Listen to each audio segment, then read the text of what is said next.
A Kent County jury has found an ex-prosecutor not guilty of a felony in the crash that injured a man nearly 2 years ago. Josh Kuiper was found not guilty of reckless driving causing serious injury for the November 2016 crash when he drove the wrong way and hit a parked car after a night of drinking. 24-hour News 8/7 Dean has reaction from court tonight.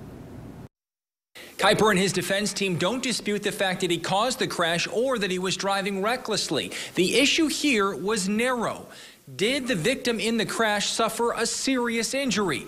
It did not take the jury long to decide that. So you left the hospital. The victim in the case, Dan Empson, who took the stand yesterday. The day-to-day tasks that I'd normally be using 2 arms for, I wasn't doing. He suffered a fractured bone in his shoulder and wore a sling for 6 weeks as a result of the crash.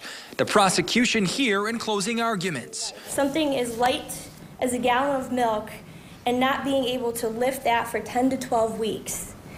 Again, ladies and gentlemen, that is not minor, that is life-altering, and that is serious. But defense attorney Craig Hanel attacked the credibility of Empson and his testimony.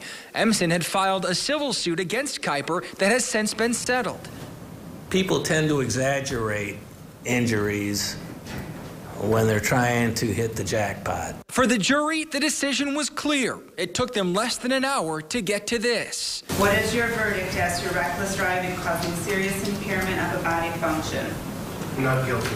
For Kuiper, a look of relief, and later hugs with family and friends. He avoids a 5-year felony.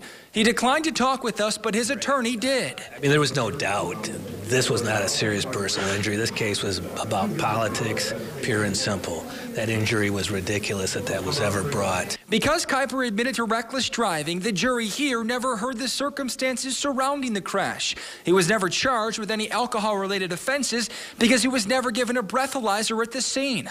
1 GRPD officer was fired and 2 others suspended for their roles in the apparent cover-up.